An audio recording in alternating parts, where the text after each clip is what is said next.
Hey, I'm Jacob Beach with the Preppers Bunker Outdoors. Today, I'm going to give you my first impressions on the SlySteel Cuma Lone Survivor. Kind of a kukri hybrid here, obviously made by Tops. Let's check it out.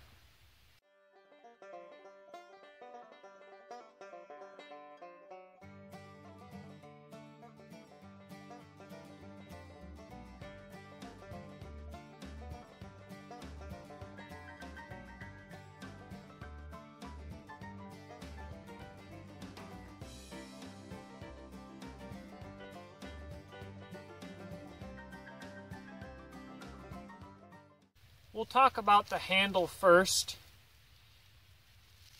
And you know what I'm starting to realize is that more than edge geometry, blade geometry, weight distribution, or weight, a lot of knives die because of handle design.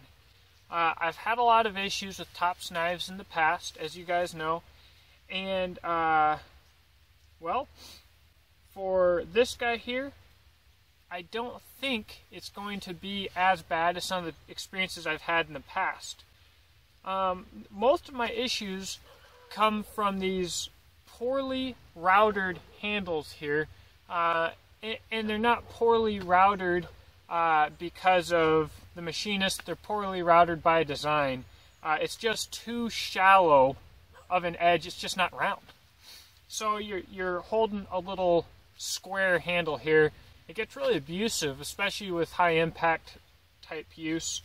But with that being said, the handle geometry on the knife, the actual cutout, I think is phenomenal. I think it's really, really great. And I think that it goes a long way in helping the old square slabs there.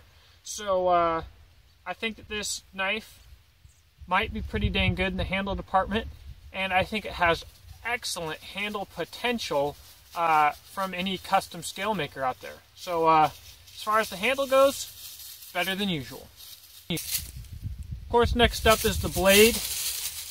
Tops is well known for shallow edges or shallow bevels, I should say, and thick edges. So basically, to clarify that, with a kitchen knife, you might imagine that you have a very, very slender edge for slicing through meats and food very easily, and then on a normal knife it'd be a little bit beefier for a little bit more impact resistance, and then you have Tops, which is like this a lot of times. 1095, the steel that they use, has fairly large carbides, which can cause stress fractures and stuff like that, and so it's a great steel.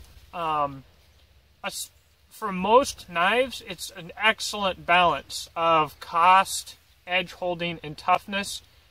But it is not the toughest steel out there, and lower carbon simple steels, 1084, 1080, 1075, 1070, 1055, are much tougher, but they don't hold an edge as long.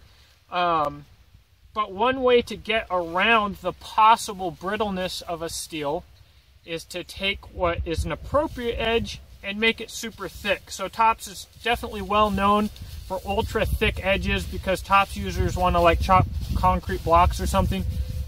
With that being said, the Cuma Lone Survivor, I think, again, is a little bit better than what I'm used to. It looks like the edge is brought up a little bit higher. It's still awfully thick. I don't think you're going to be able to tell through my camera there, but man, that is a thick edge. But I think, again, with weight distribution, blade shape, and the thickness, it's a little thinner than what Tops normally does, it might perform pretty well. I'm pretty excited to get this out and use it. I think that the handle geometry is going to be pretty dang cool for doing snap cuts. I look a little bit retarded doing that right now because I'm freezing, but we can't talk about the blade and get away from this, okay? So, you know, I don't want to say Mall Ninja, and it's really not fair. A lot of good guys out there really putting Tops knives to the test, but I just hate the saw. I really do. And, you know, I feel like someone was like, well, we're naming this thing the survival knife. We have to have more than just a saw. And someone else who's drinking too much was like, put a bottle opener on it. What? Who carries around a 20-ounce tool and puts a bottle opener on it? Who's in a survival situation and is like, thank goodness I have my bottle opener? It's tacky. It's really, really tacky. That bottle opener right there. So, you know, in my opinion, the knives that are most popular to use as survival knives and hard use knives from a production scale, typically the Beckers and the Essies, they don't have any of these extra little things. So these extra little things, for me, are throwbacks to the Rambo knife and this Mall Ninja survival attitude, and it's not the reality of the situation. If nothing else, I think that both can potentially take away from the usefulness of the knife.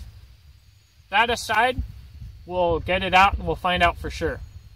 Finally, we'll talk about the sheath here. It's a rather cool sheath. Lots of attachment abilities. And if you're a soldier especially, there's a lot that you can do with this on your kit or whatever else. Obviously, you have your belt loop, you have the back molly, you have the front molly so you can attach stuff to it, and you've got eyelets so you can really throw this on something and then layer over top of it. Whether or not you would want to do that, I don't know. It does kind of follow suit with most Tops sheaths as well, though. Whereas every single component of the sheath is of unusually low, crappy quality. Pretty disappointing. This is all polyester webbing. Obviously, I work with webbing for a living. Really low quality stuff. Stitching is quite ugly. Velcro is cheap and the stitching is rather poor. So that's really a bummer. Now, this might be like a $300 knife. I think they usually go for about $150, and so you're not going to get a whole lot of it at that price range. I don't know how the saw teeth react with Kydex. In fact, before I publish this video, I'm going to talk to Doug Wilson at YellowHawk Kydex. He is the Kydex man, and ask him what his experience with that has been like working with knives. With sawbacks. It could be, I see where it could be detrimental, but since I'm not the expert on it, I won't say whether or not it will be. But all in all, strength-wise, could the area between this grind and this bottle opener be a weak point? Absolutely. I'm going to put this knife through the ringer, as I always do. You guys know it. And if it's going to be likely at all to break, it'll probably break for me, hopefully before you buy it and it breaks for you. So, or it won't break. So we'll have to see. I'm excited about that. Tops does a differential heat treat. That's a whole nother can of worms. So this spine might be soft enough to bend before it just snaps. We'll have to see.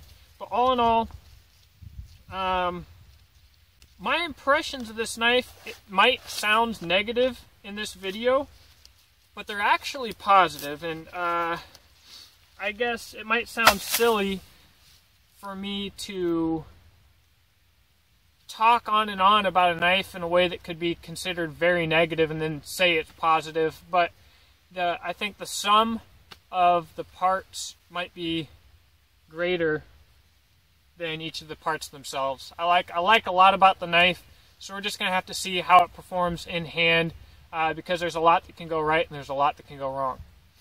If you enjoyed this video, please subscribe. I will be doing a full review, a full use review on this knife, and I will be comparing it to other knives, so it'll be worth your time to click that subscribe button. Once I talk to Doug Wilson, I'll put a link below, or I'll write in the description what he said about making Kydex for sawback knives. And you know, let me know what you think in the comments, guys. I love talking to you. I hope you have a great day.